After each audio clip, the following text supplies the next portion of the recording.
आप अपने जीवन में घटने वाली घटनाओं को नियंत्रित तो नहीं कर सकते, लेकिन इस बात को तय ज़रूर कर सकते हैं कि वो घटनाएँ आपको कमज़ोर ना करें। जनवरी माह 2026 अपने अंतिम अवसान की तरफ है और वहीं फरवरी 2026 हमारे द्वार पर दस्तक दे रहा है। फरवरी 2026 में होने वाला ग्रहों का गोचर हमारे कन्या राशि और लग्न के जातकों पर किस प्रकार से अपना प्रभाव दिखाने वाला है, वही हम लोग आज डिस्कस करने वाले हैं। नमस्कार दोस्तों, कैसे हैं आप सभी? मैं आपका ज्योतिष मित्र श्लोक वर्मा आपके अपने चैनल श्री हनुमंत कृपा में आपका हार्दिक स्वागत करता हूं, अभिनंदन करता हूं। साथ ही अपने बड़े भैया श्री हनुमान जी से करबद्ध निवेदन करता हूं कि अपने हनुमत कृपा परिवार के सभी सदस्यों को, नए जुड़ने वाले सभी सदस्यों को सुख समृद्धि प्रदान करें, उन्हें उनके कार्यों में आशातीत सफलता प्रदान करें। दोस्तों, मेरे पीछे जो 6 का लिखा हुआ अंक आप देख रहे हैं, ये इस बात को दिखाता है कि या तो आपकी राशि कन्या है या फिर आपका लग्न कन्या है। फरवरी 2026 आपके लिए अत्यंत महत्वपूर्ण साबित होने वाला है, क्योंकि इस समय में आपके दो प्लैनेट राजयोग का निर्माण करने वाले हैं। इस समय आपकी पत्रिका का पंचम भाव जो है वो ग्रहों का अखाड़ा बना हुआ है और 4 फरवरी से आपकी पत्रिका का छठवां भाव, जिसको कि हम रोग ऋण शत्रुओं के भाव से जानते हैं, ये आपका ग्रहों का अखाड़ा बनने जा रहा है। छठवां भाव न सिर्फ रोग ऋण शत्रुओं को दिखाता है, बल्कि छठवां भाव आपके कर्म को भी दिखाने वाला होता है। वीडियो कहीं भी अच्छा लगे, कमेंट बॉक्स में जय श्री राम लिखेंगे, आपको भी अच्छा लगेगा, हमें भी अच्छा लगेगा आपके लिए इस तरह से विश्लेषण लेकर आने के लिए। मैंने क्यों कहा कि आपके लिए प्लैनेट्स राजयोग का निर्माण करने वाले हैं? देखिए, छठवें, आठवें और 12वें भाव का स्वामी जब भी छठवें, आठवें या 12वें भाव में गोचर करना शुरू करता है, ये आपके लिए राजयोग का निर्माण करता है। अब आपकी पत्रिका में शनि महाराज जो है वो आपके छठवें घर के स्वामी है, सप्तम भाव में जाकर बैठे हुए हैं। शनि महाराज से कोई लेना देना नहीं है, लेकिन मंगल महाराज जो है ये आपकी पत्रिका में तृतीय भाव के स्वामी होते हैं। आपकी डिसीजन मेकिंग, आपकी थॉट प्रोसेस, आपके पराक्रम, आपका साहस और साथ ही साथ अष्टमेश भी होते हैं। 23 फरवरी को मंगल महाराज अपना राशि परिवर्तन करेंगे, जो कि अभी आपकी पत्रिका में पंचम भाव में उच्च के होकर बैठे हुए हैं, छठवें घर में आएंगे।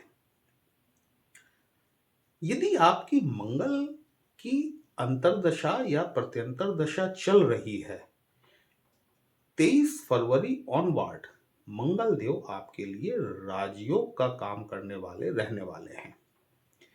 दूसरा प्लैनेट 13 फरवरी 2026 के दिन सूर्य देव, जो कि आपकी पत्रिका में 12वें भाव के स्वामी होते हैं, ये सूर्य देव जो अभी आपकी पत्रिका में आपके पंचम भाव में गोचर कर रहे हैं, यह भी आपके छठवें घर में गोचर करना शुरू करेंगे। तो यहां 2 प्लैनेट हुए, एक तो आपके सूर्य देव, दूसरे आपके मंगल देव। ये दोनों आपके लिए विपरीत राजयोग का निर्माण कर रहे हैं। यदि इनसे संबंधित दशा, अंतरदशा या प्रत्यंतर दशा चल रही है, कोई भी प्लेनेट अपना राजयोग उस समय दिखाता है जबकि वो दशा, अंतरदशा या प्रत्यंतर में चल रहा हो, कहीं ना कहीं उसका मूवमेंट हो रहा हो, तभी तो वो अपना फल आपको दिखा पाएगा। सबसे पहले हम बात कर लेते हैं आपके सूर्यदेव की ही। यदि आप विदेशों से संबंधित किसी प्रकार के कोई कार्य व्यवसाय में संलिप्त हैं या फिर आप विदेश जाना चाहते हैं, ये राहु केतु का ट्रांजिट भी जो है ना, ये आपकी पत्रिका में छठवें और 12वें भाव में जाकर हो रहा है। तो यदि आप विदेश जाने के इच्छुक हैं, विदेश जाने के लिए प्रयासरत हैं, 13 फरवरी ऑनवर्ड आपको कोशिश करनी चाहिए। ये सूर्य का ट्रांजिट, हाँ, यहाँ ये बात सही है कि ये सूर्य जो है, सूर्य को ग्रहण भी लगेगा। वर्ष 2026 का पहला सूर्य ग्रहण, जब सूर्य देव राहु के साथ युति करेंगे, तब सूर्य को ग्रहण लगेगा। पिता के स्वास्थ्य में विशेष ध्यान रखने की आवश्यकता है। साथ ही साथ आपको अपने स्वयं के स्वास्थ्य में भी ध्यान रखने की आवश्यकता है, क्योंकि 4 फरवरी को आपके लग्नेश बुध ये बुध जो है ये अपना राशि परिवर्तन करेंगे और राहु के साथ में युति करेंगे। जब आपका लग्नेश छठवें घर में जाता है, छठवां घर जैसे मैंने आपसे कहा कि रोग ऋण शत्रुओं से रिलेटेड होता है। कहीं आपकी इम्यूनिटी सिस्टम जो है ना ये थोड़ा-सा वीक पड़ता है, कमज़ोर पड़ता है। तो यहाँ पर आपको अपनी हेल्थ में थोड़ा-सा एब्डोमेन रिलेटेड प्रॉब्लम्स में आपको थोड़ा अपना बचाव करना चाहिए। अपने डाइजेशन पर ऐसे डाइट आपको लेनी चाहिए जिसको कि आप आसानी से डाइजेस्ट कर सकें। अदरवाइज़ क्या है कि ये एब्डोमेन में आपके प्रॉब्लम क्रिएट कर सकता है जाके। साथ ही साथ स्किन पे रैशेज़ ये और एलर्जिक चीज़ें आपको देखने के लिए मिल सकती हैं। यहाँ पर मंगल जो कि आपके तीसरे घर के स्वामी हैं, छठवें घर में जाएंगे। 23 फरवरी को राहु के साथ में युति करेंगे। मंगल अष्टम भाव के स्वामी भी हैं। देखिए बात समझिएगा, अष्टम भाव के स्वामी होकर छठवें घर में जा रहे हैं, विपरीत राजयोग का निर्माण कर रहे हैं। लेकिन यहाँ पर वो जातक जो कि अष्टम भाव से जुड़े हुए काम करते हैं, अर्थात किसी प्रकार के स्कॉलर हैं, यदि वो पीएचडी, डीलिट वगैरह में इन्वॉल्वमेंट है उनका, यदि वो रिसर्च से रिलेटेड काम करते हैं, अकल्ट से रिलेटेड काम करते हैं, यदि वो माइनिंग के क्षेत्रों से जुड़े हुए हैं, यदि वो किसी प्रकार की कंसल्टेंसी देते हैं, चाहे वो चार्टर्ड अकाउंटेंट हो, चाहे टैक्स कंसल्टेंट हो, उनके लिए ये पीरियड एक लाभदायक पीरियड रहने वाला है। आपके धन भाव के स्वामी साथ ही साथ आपके भाग्येश ये शुक्र महाराज बनते हैं। ये शुक्र महाराज 6 फरवरी 2026 को आपके छठवें भाव में गोचर करेंगे। देखिए कहीं पर तो कुछ चीजें बहुत लाभदायक हो रही हैं, जैसे कि ये मंगल और सूर्य के द्वारा विपरीत राजयोग बनाया जाना, लेकिन कहीं पर कुछ चीजें प्रॉब्लमैटिक भी हो रही हैं। यदि हम भाग्येश की बात करें तो भाग्येश का छठवें घर में जाना और साथ ही साथ धन भाव के स्वामी का थोड़ा-सा भाग्य में सहयोग में आपको कमी दिखाई देगी। मतलब आपको अपनी जिसको कहते हैं ना कि भगवान भरोसे हो गया, वो यहाँ पर नहीं चलने वाला, आपको अपने एफर्ट्स डालने ही पड़ेंगे। यदि आप कोई कर्ज लेने के लिए प्रयासरत हैं, कोई बड़ा लोन आप लेना चाह रहे हैं, बिजनेस पॉइंट ऑफ व्यू से, यहाँ मेरी बात समझिएगा कि बिजनेस पॉइंट ऑफ व्यू से यदि आप कोई बड़ा कर्ज लेना चाह रहे हैं तो उसमें शुक्र महाराज आपकी भाग्य में मदद कर सकते हैं। कई बार क्या होता है ना कि निगेटिव निगेटिव मिलके पॉजिटिव बन जाता है।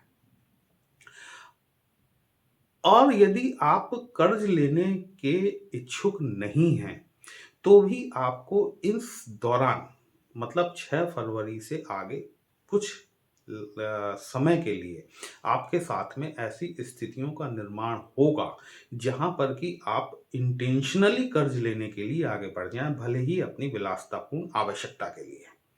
ऐसी परिस्थितियां यदि बने तो आपको ऐसी परिस्थितियों में कर्ज लेने से बचना चाहिए, क्योंकि मंगल कर्ज तो दिला देंगे आपको। मंगल का गोचर जब छठवें घर में होगा, शुक्र का गोचर जब छठवें घर में होगा, धन भाव का स्वामी छठवें घर में आकर बैठेगा, ये सब मिलके आपको कर्ज तो दिला देंगे। मंगल का काम ही होता है कर्ज दिलाना, लेकिन ये एक ट्रैप होता है। इस ट्रैप में यदि आप फंस गए तो आपको कहीं ना कहीं ये प्रॉब्लम क्रिएट करेंगे।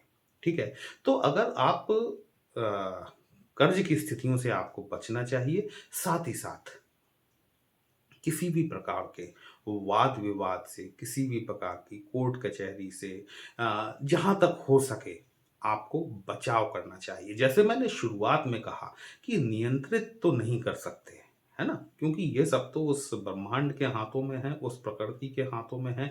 लेकिन कम से कम हम इतना तो कर ही सकते हैं कि हम अपनी तरफ से जिन चीज़ों का बचाव कर सकें, उतना हमें वहाँ पर बचाव करना चाहिए। 23 फरवरी से जब राहु और मंगल की युति बनेगी 45 दिनों के लिए, यहाँ पर छठवां घर रोग ऋण शत्रुओं को दिखाने वाला होता है। राहु इल्यूजन क्रिएट करता है, राहु भ्रम की स्थिति पैदा करता है। छठवां घर वाद विवाद का होता है, 12वां घर मुकदमेबाजी का होता है, हॉस्पिटलाइजेशन का होता है, आकस्मिक खर्चों को दिखाने वाला होता है। तो यदि आप अपने एग्रेशन पे, अपने इमोशंस पे कंट्रोल कर गए, यदि किसी भी प्रकार के निर्णय लेने की स्थिति में आपको कम से कम 3 टाइम्स सोचना चाहिए। क्योंकि एग्रेशन का कारक मंगल है, राहु इल्यूजन दे रहा है।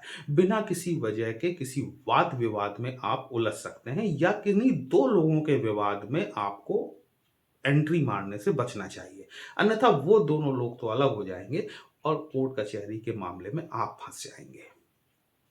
इस प्लैनेट को राजयोग के तौर पर यदि उपयोग करेंगे तो आपको उपयोगिता दूसरी समझ में आएगी। लेकिन यदि आप इन सारी चीज़ों में उलझ जाएँगे, तो वो वक़्त जो है, जो वक़्त आपके लिए राजयोग का निर्माण करने वाला है, वो कहीं न कहीं आपको प्रॉब्लम में फँसा देगा। ये विशेष ध्यान रखने वाली बात है। अच्छा, दूसरी चीज़ ये कि जब सूर्य को ग्रहण लगेगा, पिता की सेहत का विशेष ध्यान रखने की आवश्यकता है। जब सूर्य और राहु की डिग्री बिल्कुल क्लोज कंजंक्शन की हो, उससे 5 दिन पहले और 5 दिन बाद, यहाँ मतलब 10 दिन, यहाँ पर आपको अपने पिता के स्वास्थ्य में विशेष ध्यान रखने की आवश्यकता है। यदि आप विदेश जाना चाह रहे हैं, 13 फरवरी से लेकर 13 मार्च तक का पीरियड यदि आपकी दशा अंतर्दशा आपके फेवरेबल प्लैनेट्स की चल रही है, निश्चित तौर पर आपको प्रयास करना चाहिए। ये आपके विदेशों से होने वाले लाभ में बढ़ोतरी करवा सकते हैं। साथ ही यदि आप विदेश जाना चाह रहे हैं, तो विदेशों में आपकी मदद भी करने वाले हैं। वीडियो कहीं भी अच्छा लगा हो, अपने इस चैनल को लाइक, शेयर और सब्सक्राइब ज़रूर कर लीजिएगा। हमसे यदि पत्रिका का विश्लेषण कराना चाहते हैं, व्हाट्सएप नंबर थंबनेल में दिया गया है। दोस्तों, पर्सनल कंसल्टेशन पेड होता है। एक छोटी-सी फीस आपको पे करनी होती है। आपकी समस्या का उचित समाधान हमारे द्वारा करने का प्रयास ज़रूर किया जाता है। चलिए, फिर मिलते हैं, तब तक के लिए जय श्री राम।